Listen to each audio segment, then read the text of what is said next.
Nós estamos de volta aqui no nosso EBD em Síntese Podcast. O nosso programa EBD em Síntese Podcast está sob a responsabilidade do Departamento de Educação Cristã da Assembleia de Deus no Estado do Rio Grande do Norte. A Assembleia de Deus no Estado do Rio Grande do Norte é presidida pelo pastor Martim Alves da Silva, e o nosso Departamento de Educação Cristã está sob a responsabilidade do nosso diretor, o pastor Reinaldo Odilo.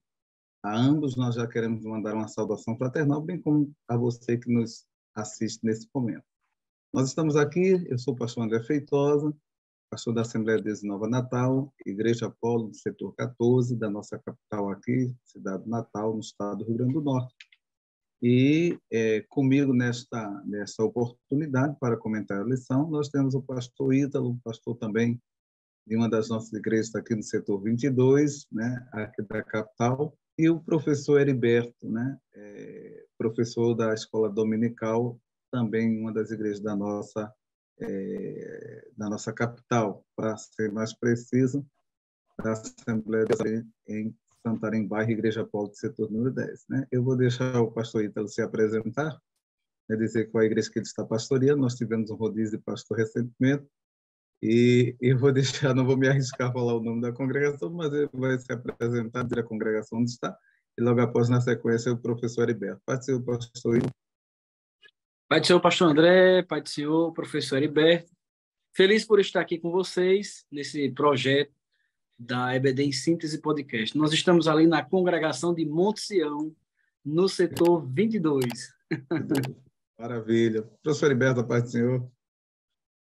A paz do Senhor, pastor André, a paz do Senhor, pastor Ítalo. Também estou feliz de estar novamente com os irmãos. Pastor Ítalo de volta, retomando os trabalhos.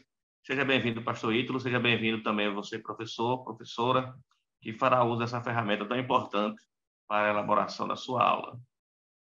Maravilha. Nós hoje estamos comentando a lição do número 9, que fala sobre o avivamento pentecostal no Brasil. Na verdade, prática diz assim: Deus derramou o grande avivamento pentecostal no Brasil, ele pode avivar mais uma vez o seu povo. Né?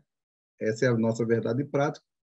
O nosso texto áureo está em Atos, capítulo 19, versículos 5 e 6, que diz o seguinte: E os que ouviram foram batizados em nome do Senhor Jesus, e impondo-lhes Paulo as mãos, veio sobre eles o Espírito Santo, e falavam em línguas e profetizavam. Né?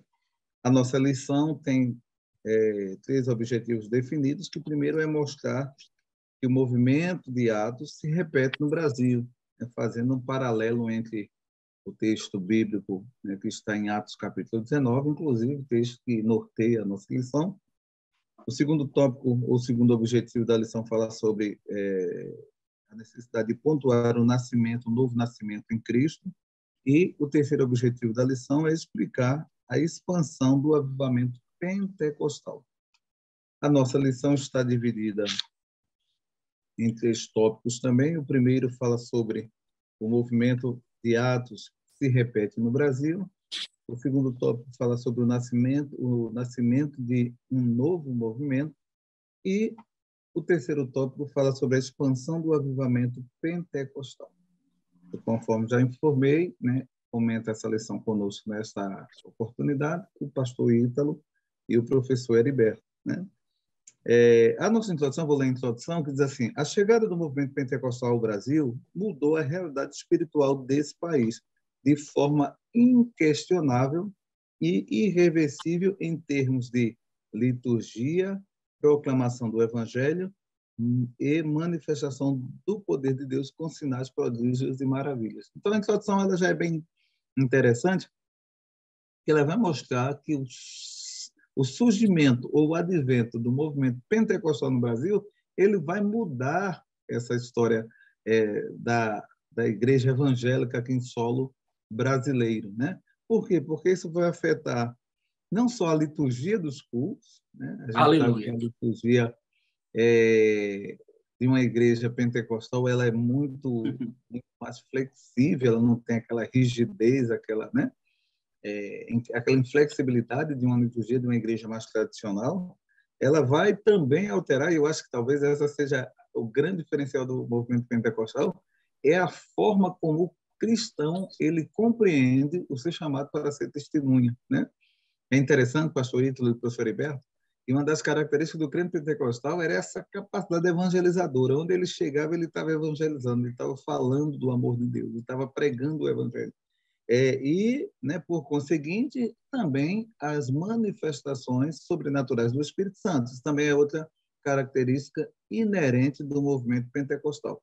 Então, a gente já vê aqui na introdução que foi um divisor de águas para o protestantismo a chegada do movimento pentecostal, né? E a gente vai trabalhar primeiro essa questão mostrando a similaridade que há entre essa chegada do Pentecostes em solo brasileiro, ainda que chegando numa igreja que já num território que já havia a proclamação do Evangelho, e a gente vai ver essa similaridade. Eu já quero passar para o pastor Ítalo, ele já comentar esse primeiro tópico que fala sobre o movimento de Atos, se repete no Brasil, fazendo aí um paralelo entre aquilo que está narrado nas Escrituras, capítulo 19 de Atos, com o que a gente vivenciou e vivencia no nosso país. Professor, pastor e professor Ítalo, está contigo. Pastor André, irmão Heriberto, interessante que nesse título introdutório, realmente o movimento pentecostal é o resgate do Pentecostes bíblico, né? E o interessante é que ficou conhecido como Pentecostes porque em Israel tinha muitas festas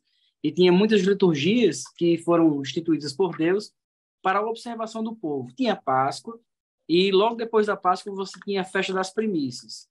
Interessante é que o apóstolo Paulo ele faz essa referência ao Senhor Jesus em relação a essa festa que era conhecida em Israel.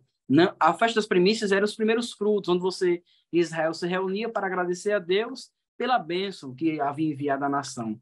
E quando Paulo vai falar sobre Jesus, em 1 Coríntios, ele vai dizer que Cristo é a primícia dos que dormem, ou seja, coloca Cristo como o primeiro a ressuscitar e como a dedicação das primícias era a consagração dos primeiros frutos, mostra Jesus realmente como as primícias de tudo, ou seja, dando ao Senhor Jesus a honra que lhe é devida.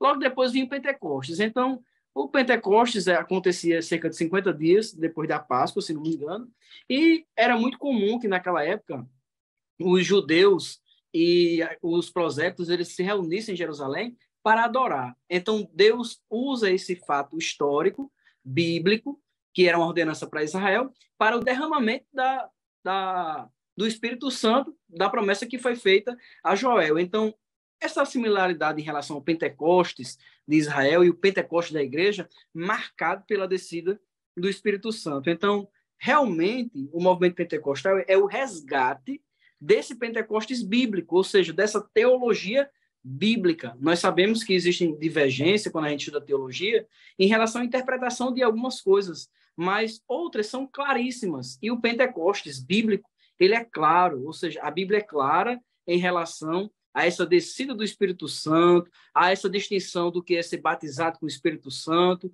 o que é ser batizado no corpo de Cristo. E esse movimento ele aconteceu no Brasil, assim como aconteceu nos tempos da igreja primitiva.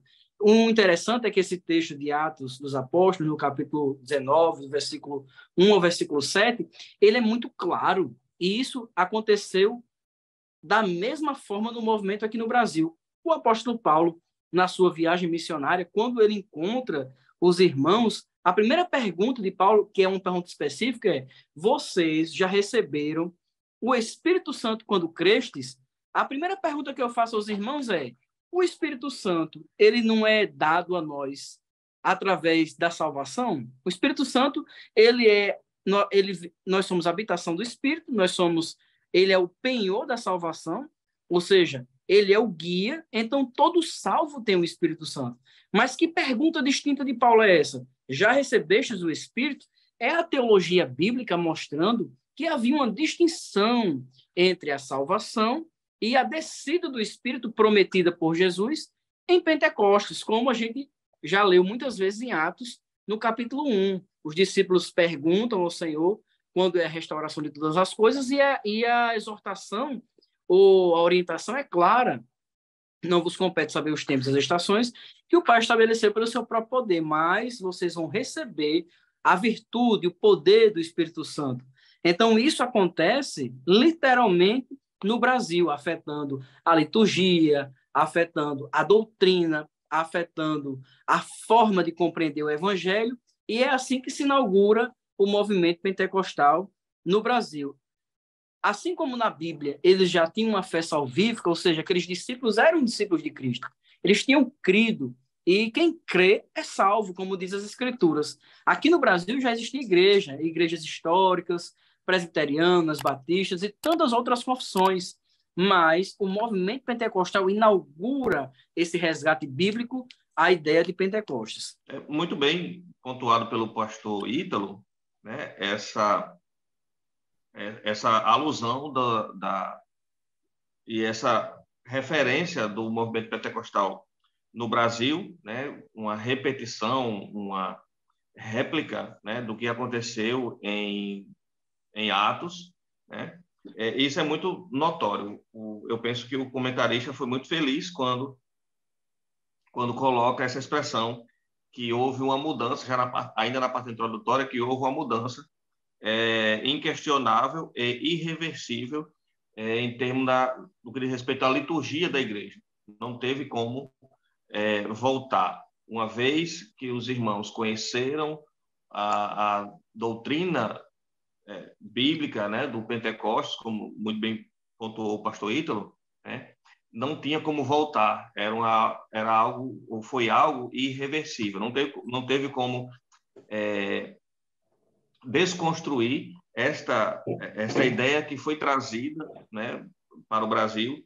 É interessante que na lição número 8, a lição anterior, fala dessa expansão do movimento pentecostal, né, mundo afora, pelo mundo. Então, aconteceu na América, aconteceu na Europa, e nesta lição do número 9, nós vamos estudar especificamente como esse movimento chega, se estabelece e se perpetua no Brasil ao longo dos anos, né? E aí nós vamos ver em tópicos posteriores como se deu essa chegada, como foi essa implantação, me permito dizer assim, do movimento pentecostal em solo brasileiro, né? Então, é interessante que nós saibamos essa distinção, como o pastor Ítalo muito bem falou, fazendo referência e alusão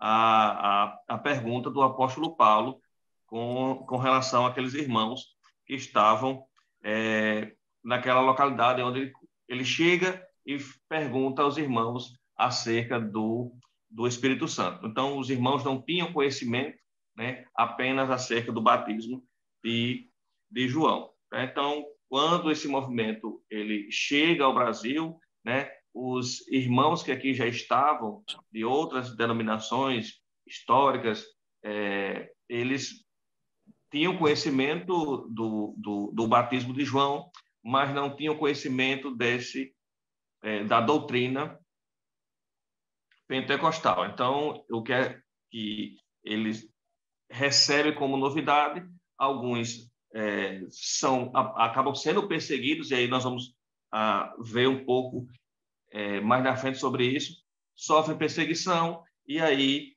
há essa expansão, aquela ideia de quanto mais a igreja ela é perseguida, mais ela cresce, e isso aconteceu também com os primeiros cristãos pentecostais no Brasil. É verdade, né? Perfeito, né? Então a gente vê que, na verdade, o que aconteceu no Brasil é aquilo que realmente podemos dizer que havia precedente bíblico, né? É bem verdade que nós não estamos desprezando o valor das igrejas tradicionais, das igrejas fundamentalistas, muito pelo contrário, né? Pregavam o evangelho genuíno, né? Mas assim como no Pentecostes, assim como aconteceu na cidade de Éfeso, né? E eu acredito que talvez o grande interesse de Deus nesta necessidade desse avivamento se dá exatamente, principalmente pela visão evangelística, né? Porque nós sabemos que a promessa que que é feita por Jesus e recebida pelos apóstolos, né?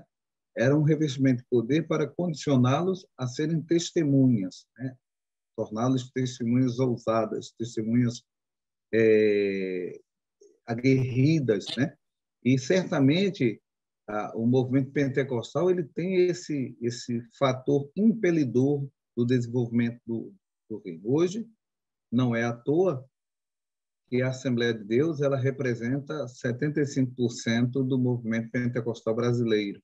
Nós somos a maior igreja evangélica do Brasil e no segmento dos pentecostais nós sozinhos representamos 75% desse segmento. Então, a gente vê realmente que há um impulsionamento à evangelização com a obra, com o movimento pentecostal, né?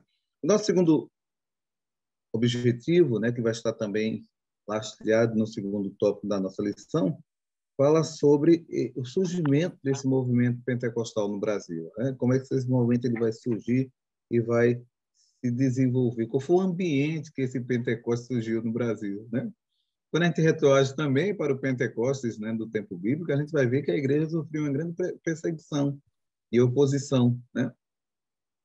E no Brasil não foi diferente. Eu queria passar já para o pastor Ítalo, depois para o pastor Heriberto, para mostrar, né, esse contexto histórico que esse movimento pentecostal ele vai surgir no Brasil, como ele vai ser recebido pelas igrejas já existentes, né? E como é que isso vai desembocar aí no surgimento da Assembleia de Deus, né? Porque é bom pontuar que não era a intenção dos missionários fundar uma outra igreja, fundar nenhum outro movimento, absolutamente, né? Mas era exatamente trazer à igreja existência essa experiência sobrenatural da contemporaneidade do Espírito Santo. Pastor Ítalo. Os missionários eles tinham um senso de chamado muito claro, a orientação forte do Espírito e a agência do Espírito, já por causa do batismo, que é um revestimento de poder. Então, você tem os missionários Gunnar Wingren e Daniel Berg com essa mensagem clara, viva, né?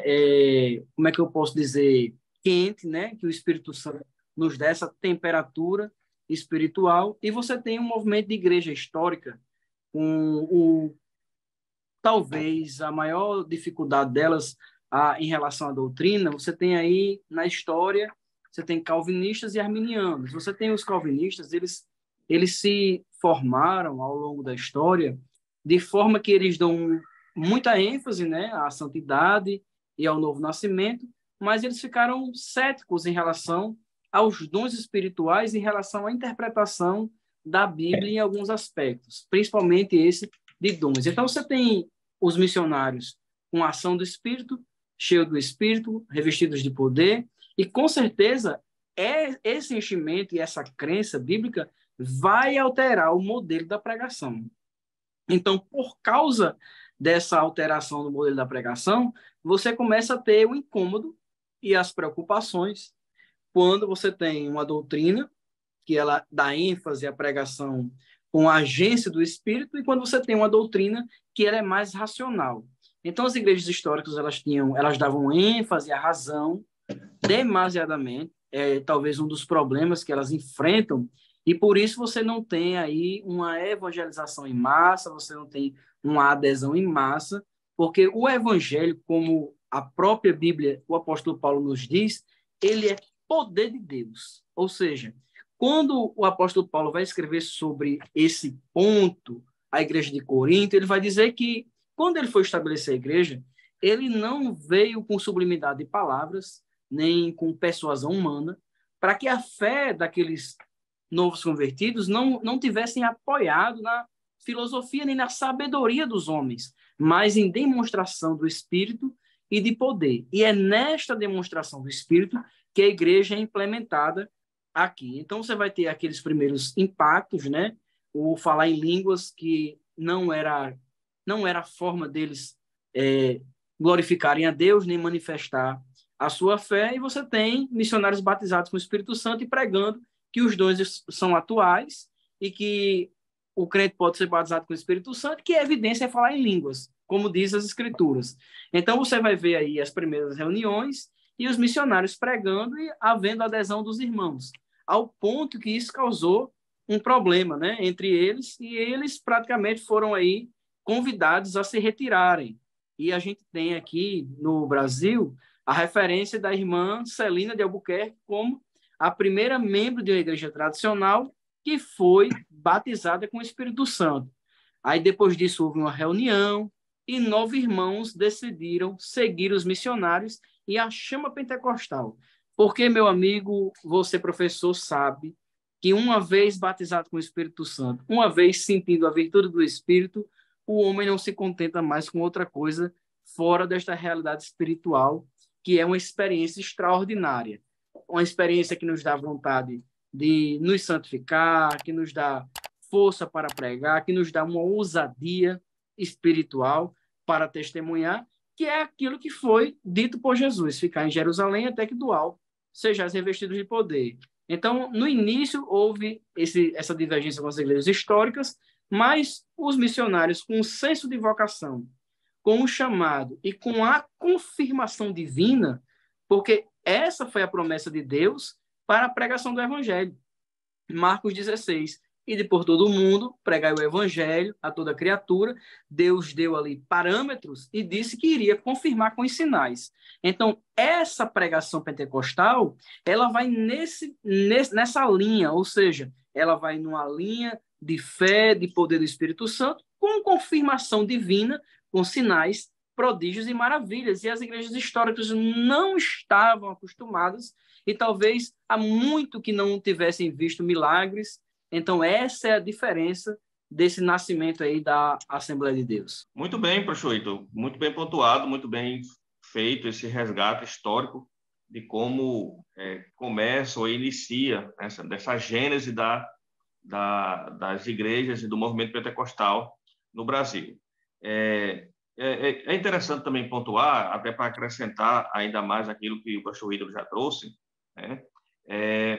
Que o professor traga para um aluno, até para incrementar ainda mais o conteúdo da sua aula, a diferenciação, né? Claro, já depois de estabelecido esse resgate histórico dessa formação das igrejas pentecostais no Brasil, e aí, claro, a gente fala com muita propriedade da nossa igreja, né? Uma igreja centenária, com mais de 100 anos, né? Então, mas aí, ao longo da história, os processos eles foram acontecendo, né? E aí, hoje, a partir da década de 80, final da década de 80, 90, né, surge no Brasil as igrejas, né, conhecidas como neopentecostais, né?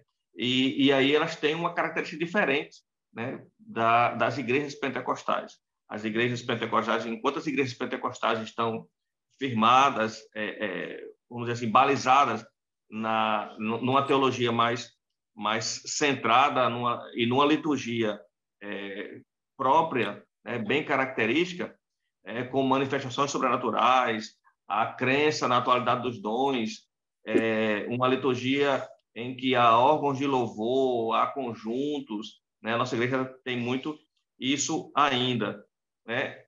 Ao passo que as igrejas neopentecostais, elas têm uma teologia voltada para a prosperidade, tem uma liturgia também própria e toda a liturgia é voltada para um bispo, um apóstolo que está ali, né? Até mesmo essas nomenclaturas, elas estão bem presentes nas igrejas tidas como neopentecostais. Então, perceba que há essa diferença, né? O processo ele foi acontecendo ao longo da história, e aí surgem essas igrejas conhecidas como neopentecostais. Já é um acréscimo, não vou dizer um avanço, mas um acréscimo daquilo que se iniciou lá nos idos de 1911, né, lá no Belém do Pará. Então, há essa diferenciação. Eu colocaria isso como um acréscimo, até para incrementar ainda mais a aula do meu irmão, da minha irmã, professora da classe de adultos. O interessante é que a igreja, nesse momento, ela nasce na perseguição, com o seu crescimento, mas até hoje nós ainda passamos por perseguição também e disputa pelos nossos irmãos de igrejas históricas. O pentecostalismo, ele é uma árvore frondosa que deu muitos frutos, e como uma árvore frondosa que deu muitos frutos, ele também recebe muitas pedradas. Inclusive, algo que a gente pode estabelecer na aula é que grande parte desse crescimento de igrejas históricas eles vêm do resgate da evangelização de pentecostais. Você pode ver que há um movimento no Brasil para atrair os jovens e eles não estão fazendo evangelização. Eles estão indo atrás dos jovens pentecostais, que já são jovens que são crentes e é muito mais fácil seduzir talvez pela sublimidade do conhecimento e por muitas vezes sistematizar teologicamente de forma como eles estão acostumados, com seminários, com cursos, tendo em vista que o movimento pentecostal ele é tão grande e ele é tão difuso no sentido de que ele é tão assim, tão abrangente que todo dia aceita um crente a Jesus, todo dia um crente é batizado com o Espírito Santo e esse crente é chamado para testemunhar. Às vezes ele não leu a Bíblia, ele não tem um conhecimento ainda das Escrituras, mas ele já sabe dizer que Jesus salva, Jesus cura, Jesus batiza com o Espírito Santo e breve voltará. Então, isso nos traz um crescimento assombroso. Então, muitas vezes, antes de completar o discipulado, ou antes de ter uma fé amadurecida na palavra e nessa doutrina pentecostal, as pessoas são seduzidas pelo conhecimento, pela teologia e o chamado para o estudo, e muitas vezes nós somos perseguidos, e temos, infelizmente, pregadores de cunho nacional que amam bater no pentecostalismo, que deveriam ser, no nosso meio, rechaçados. E eu vou dizer o nome de um deles. Os irmãos que estão assistindo a aula podem ficar tristes comigo, mas Augusto Nicodemos, ele tem prazer em desfazer dos pentecostais. De forma que eu não consigo mais nem ler, nem ouvir. Eu sei que ele é um homem que tem muito conhecimento, ele tem formação no Novo Testamento em grego, em hebraico, mas não adianta, ele está maltratando a minha fé. Eu sou pentecostal, eu fui batizado com o Espírito Santo e nós precisamos preservar a história da nossa igreja. Desculpa, pastor, eu falei demais, né? Não, que é isso, é bem pertinente a sua colocação. E pegando um gancho aí no que o Ítalo falou, o batismo com o Espírito Santo, na verdade, ele desperta o crente para a evangelização, para ser uma testemunha de Jesus, né? E assim, a gente iniciou falando que o movimento pentecostal ele alterou muitos paradigmas, né, do que era uma igreja evangélica, e a gente vê que isso também influenciou no crescimento da igreja, né? Porque você observa que, por exemplo, o novo convertido ele se converte hoje, amanhã ele já está testemunhando, né? E a igreja ela sempre ensinou essa verdade que o crente deve ser uma testemunha, né? Você não precisa aceitar Jesus, esperar ganhar uma maturidade, passar 4 anos num banco de seminário para depois você poder pregar. Não, todo salvo ele é uma testemunha do Evangelho, é um instrumento do Espírito Santo. E aí é uma coisa interessante, pastor Ítalo e pastor Heriberto, porque o movimento pentecostal também ele aproximou essa questão do leigo e do clero, né, do ministro e do servo, e disse para todo mundo, olha, vocês são testemunhos, vocês vão e vocês pregam o Evangelho. E isso realmente é um crescimento, porque não era um pastor pregando, agora você tem uma congregação de pregadores, né? E isso realmente impacta no crescimento da igreja, e é isso que a gente observa.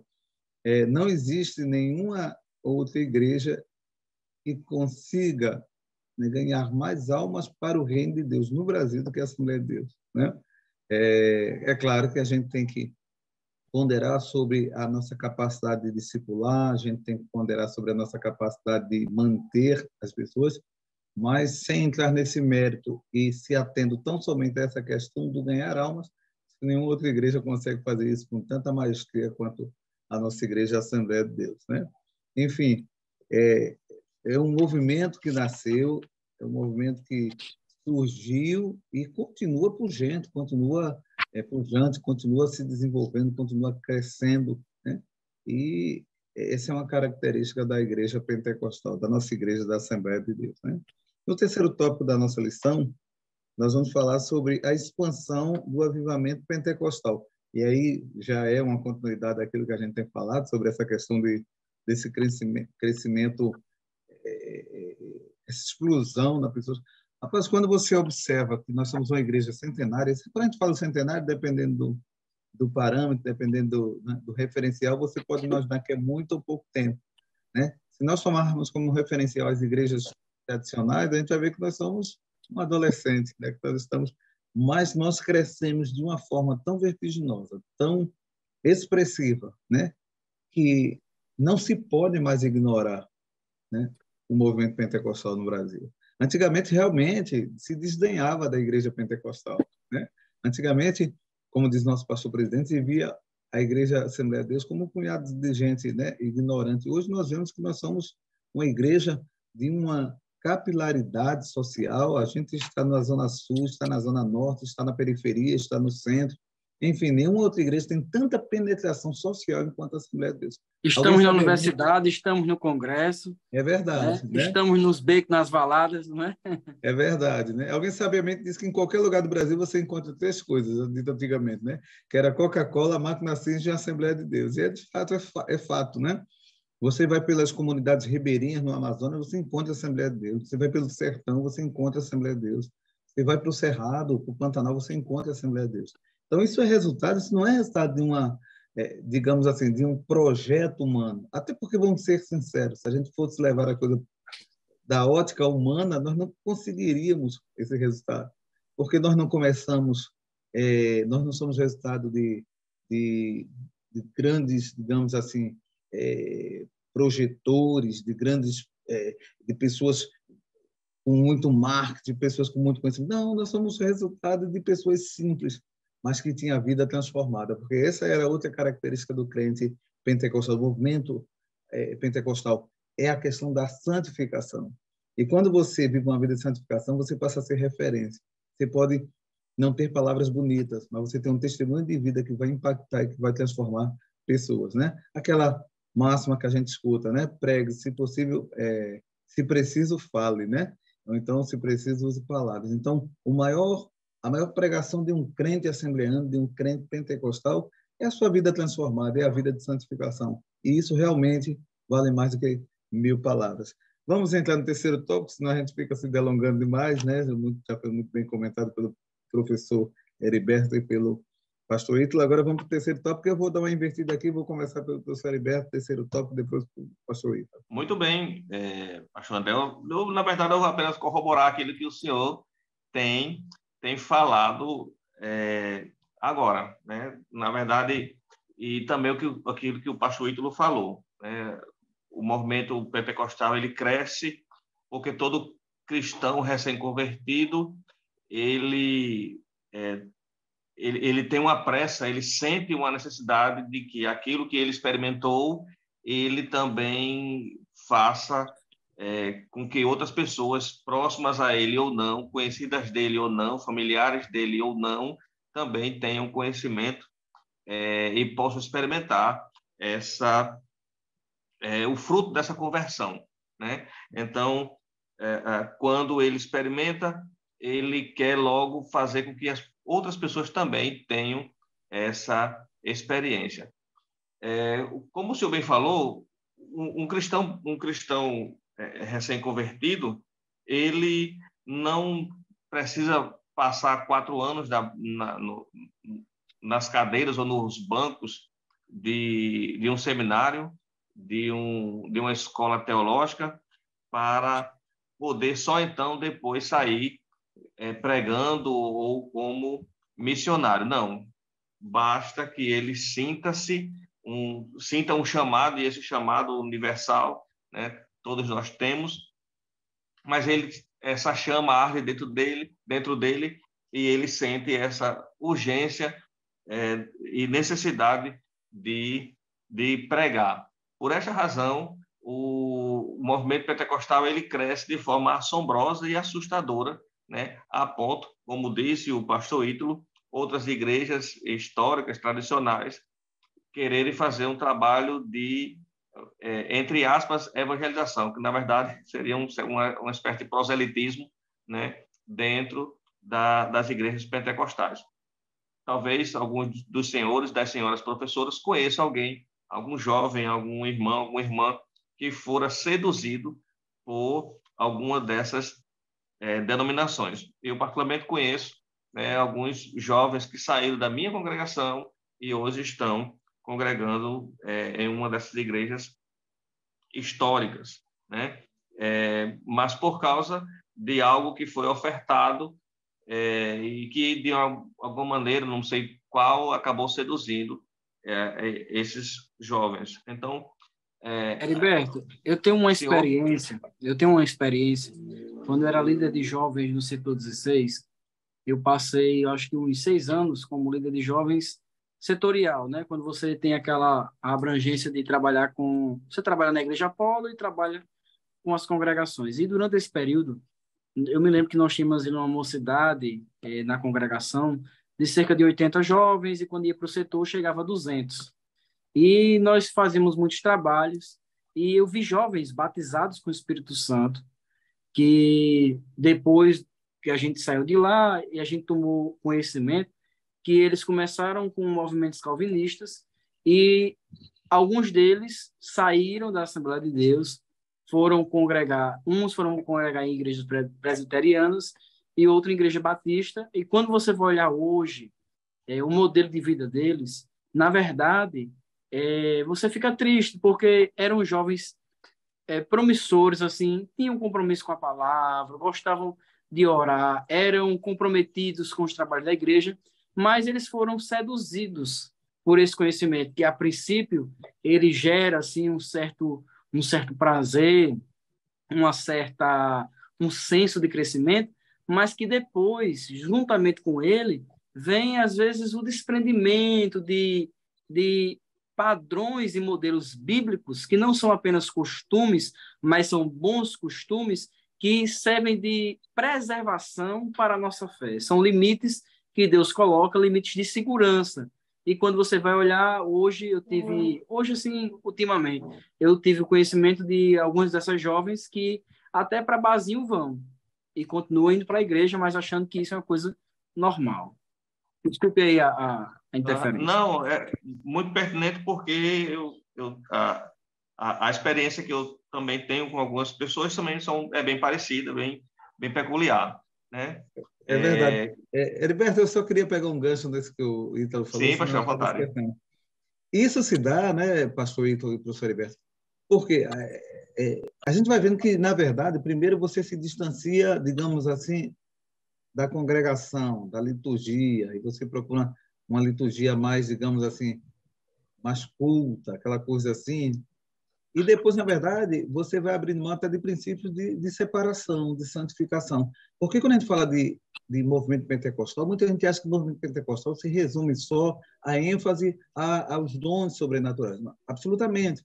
Né? A ênfase do movimento pentecostal está na santificação do crente para que ele possa ser instrumento do Espírito Santo. Então, não existe pentecostalismo, não existe manifestação sobrenatural do Espírito Santo sem homem santificado, sem vida santificada. Então, a ênfase, e isso é interessante, porque quando a gente vai para o pentecostalismo histórico, tradicional, a gente vê que a ênfase foi sempre sobre o adorador, sobre o crente, sobre a santidade do crente, né? Que, sendo santo, o crente ele passa a ser instrumento do Espírito Santo, vaso do Espírito Santo para a manifestação dos dons espirituais. Então, a ênfase foi sempre na santidade. E os dons eram evidências de uma vida de santidade. Não tipo assim... E aí, com o tempo, eu costumo dizer o seguinte, que a gente costuma, às vezes, distorcer as coisas, né? Com o tempo, a gente foi, muitas vezes, fugindo desse padrão. Então, o que a gente vê, muitas vezes, são jovens que se distanciam, né, para outras igrejas que não dão essa ênfase à questão da santificação e acaba, na verdade, a pessoa depois, infelizmente, né, descendo para baixo, né? Igual cauda de cavalo, né? Mas pode continuar, professor Heriberto, desculpe aí. Não, pertinente demais. Então, assim, nós estamos aqui hoje, eu, vocês, os senhores, e somos fruto dessa expansão do movimento pentecostal. Então, além de ser produto desse movimento pentecostal, também fazemos parte dele promovendo também ainda, continuamos ainda promovendo a expansão desse movimento pentecostal, né? Certamente os senhores têm suas atividades, pregando, ensinando, e com isso façam que esse movimento pentecostal, que ora nós vivenciamos, ele cresça ainda mais. Então, nós temos que continuar fazendo a obra do Senhor, acreditando naquilo que Deus tem colocado em nossas mãos para fazermos, porque certamente o Senhor há de nos abençoar e nos recompensar. Então, assim, nessa expansão, o nosso modelo é o modelo centrífugo, ou seja, começa de dentro para fora. Esse modelo pentecostal, e agora a gente falando aqui de casa, né, nós da Assembleia de Deus, é muito extraordinária a forma que o Espírito Santo estabeleceu esse trabalho. Todos, até as igrejas históricas, elas têm que reconhecer que esse movimento foi um movimento do Espírito. O crescimento que Deus deu ao movimento pentecostal no Brasil, nas Assembleias de Deus, ele é inexplicável sob outra ótica, a não ser de que esta obra é abençoada por Deus e tem a direção de Deus. Nenhuma obra sem a direção de Deus cresceria a este nível que a Assembleia de Deus cresceu. Então, a gente começa diferente. Você faz um estudo missiológico numa igreja tradicional, eles buscam os grandes centros, eles buscam os lugares, e é claro que isso também tem a ver com o estudo teológico, né? Você vai ver que Paulo ele tinha estratégia de evangelização, mas uma estratégia humana ela não invalida ou ela não é superior do que a ação do Espírito e nem a direção do Espírito. Às vezes a direção do Espírito ele é contrário ao planejamento e à racionalização humana, que conta com alguns parâmetros que são palpáveis, mas a ação do Espírito conta com a revelação divina, ou seja, Deus conhece o hoje e o amanhã. Então, como é que a igreja cresceu? Começa numa casa, começa num salão, começa num bairro, aí vai para uma cidade, aí vai para uma rua, vai para uma escola, para um hospital. Quando você vai olhar, numa cidade como Natal, nós temos 300 congregações. Todos os bairros têm uma Assembleia de Deus. E cada bairro tem 6, 7 Assembleias de Deus. E tem bairro que tem 2 setores com 12 Assembleias de Deus.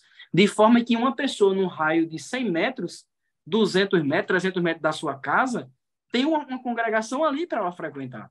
Então, essa é a nossa estratégia. Esse crescimento é tão acentuado que o último censo do IBGE, de 2010, aferiu a quantidade de 42 milhões de crentes no Brasil, e é claro que desses 42 milhões, como disse o pastor André, 75% de movimento pentecostal, e o principal ícone é a Assembleia de Deus.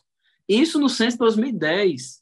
Quando a gente vê a atualização do censo, tem pessoas que já falam que isso aí dava em média 25% da população, tem pessoas que já falam em 30%, 35% da população são de evangélicos, ou seja, um segmento que cresceu, é claro que estou falando isso num aspecto humano, mas que dentro desse crescimento humano tem o remanescente, tem o fiel, tem o salvo, tem o sal, tem a luz, tem o crente cheio do Espírito Santo, tem o perfume de Cristo, tem a transformação da vida, tem os prodígios, os sinais e as maravilhas. Verdade, perfeito. Enquanto o pastor Ítalo falava isso aí, sobre essa questão desse crescimento, eu estava pensando, às vezes, já que estamos num podcast direcionado a professores da escola dominical da nossa igreja, da Assembleia de Deus, eu acho que algumas colocações são pertinentes, né? Porque nós temos em tese, um público muito direcionado. Às vezes eu vejo as pessoas se impressionar, por exemplo, bem uma igreja neopentecostal ali, aquela igreja está lotada, né? Eu vi alguém comentando isso comigo, eu disse assim, olha, se nós, a nível de setor, fechássemos todas as congregações de setor, a gente certamente teria que ampliar todas as nossas igrejas polos, né? Só que qual é o problema? Geralmente essas igrejas, ela tem uma igreja no local estratégico, né? E vai convergir muita gente. A nossa igreja é muito capilarizada. Então, às vezes a gente se impressiona com isso, né? Não, aquela igreja chegou aí há 5 anos, 6 anos, e é assim lá. É assim lá porque só é um, agora pegue aquele efetivo e divide em 7 para ver se vai ter a expressividade que a nossa igreja tem. Então, a gente não pode se impressionar com certas coisas. Muitas vezes as pessoas acabam se impressionando, dá aquela ideia de que estamos na desvantagem. Não, a obra de Deus, direcionada pelo Espírito Santo, ela continua crescendo, né? Já dizia um corinho que a porta que ele abriu nunca se fechou. Pode falar para o professor Heriberto. Enquanto o pastor Ítalo falava, e o senhor fazia esse arremate agora, me veio, assim, o pastor Ítalo falava sobre o direcionamento, né, do Espírito Santo nessa obra, né? E aí me veio à mente um texto que está lá em Atos, capítulo 16, né? E fala justamente sobre isso, sobre o direcionamento do Espírito Santo e o domínio do Espírito Santo sobre essa obra. Diz assim, 16:6 de Atos, e passando pela Frígia e pela província da Galácia, foram impedidos pelo Espírito Santo de anunciar a palavra na Ásia. Versículo 7. E chegando em Mísia, intentavam ir para a Bitínia, mas o Espírito de Jesus não lhes permitiu. E, tendo passado por Mísia, desceram para Troade. E aí, na continuidade do texto, né, vai dizer o que aconteceu quando Paulo chegou em Troade, né, aquela situação com de A conversão de Lídia. Isso, da conversão de Lídia. Então, perceba que havia um propósito, né, de que o Espírito Santo foi conduzindo aquela equipe, aquela comitiva missionária para onde eles deviam ir. Eles queriam ir para determinado local, mas não é por aqui. Queriam ir para determinadas cidades, não é para cá, é para outra. E aí eles foram indo conforme o Espírito Santo ia lhes conduzindo. Aí a pergunta, meu caro e querido professor, não foi assim com o princípio do pentecostalismo no Brasil? Vocês todos conhecem a história de como os missionários Daniel Berg e Gunnar Wingre chegaram ao Pará, ao Brasil, né? A ideia lá do globo, no mapa, né? E Pará, Belém, pronto, é aqui que nós vamos. Então, o Espírito Santo foi direcionando. E aí nós temos essa história belíssima da nossa igreja se estabelecida e crescendo e viva a país. Pastor André, só finalizando o seu raciocínio, pensando como o senhor, nos nossos 100 anos, nós, com cerca de 300 mil membros, colocamos quase 50 mil pessoas no estádio. É verdade. Né? Me diga uma igreja para colocar 50 mil pessoas no estádio. Não tem, é verdade. Olha, e aí eu queria voltar um pouquinho ao que o pastor Ítalo comentou um pouco antes, sobre essa questão de que realmente, tipo assim, nós crescemos por obra do Espírito Santo. Não foi por estratégia humana, não foi por conhecimento, por estudo de mercado, nada disso. Nós crescemos. Porque você imagina, uma vez eu dando aula na Estudiadeb, eu dizia assim, rapaz, a Assembleia de Deus tinha tudo para dar errado. Ela só deu certo porque é de Deus. Só que detalhe. Porque você imagina, se você vai começar qualquer coisa, você vai começar num grande centro, né? Belém não era uma das grandes cidades brasileiras naquela época, né? Hoje Belém é uma metrópole, mas naquela época Belém era uma capital, mas uma capital pouco expressiva, né? Se você quisesse começar alguma coisa para dar certo no Brasil, você ia começar ou no Rio de Janeiro, que era o Distrito Federal, São Paulo, ou São Paulo, né? Muito menos, ou no máximo Minas Gerais por ali, olhe lá, né? Aí Deus manda eles para Belém do Pará. Não é verdade? Aí os missionários começam a pregar e não pensam que eles vão começar a fazer a sua base, né, na elite de Belém. São pessoas simples, pessoas humildes, né? Nós sabemos que os nossos primeiros pastores eram homens, a maioria deles eram homens iletrados, eram homens sem muito conhecimento secular, mas homens cheios do Espírito Santo. Glória a Deus. Né? Que poderia não ter o conhecimento, mas tinha a orientação daquele que prescruta todas as coisas, que sabe de todas as coisas, aquele que é onisciente, né? E é na onisciência de Deus, né? Na orientação do Espírito Santo, que o homem vai e vai dar certo, porque quem manda se responsabiliza e quem orienta não pode dar orientação errada, não é verdade, Heriberto? Então, quando o Espírito Santo vai por ali, é que ali é o lugar certo.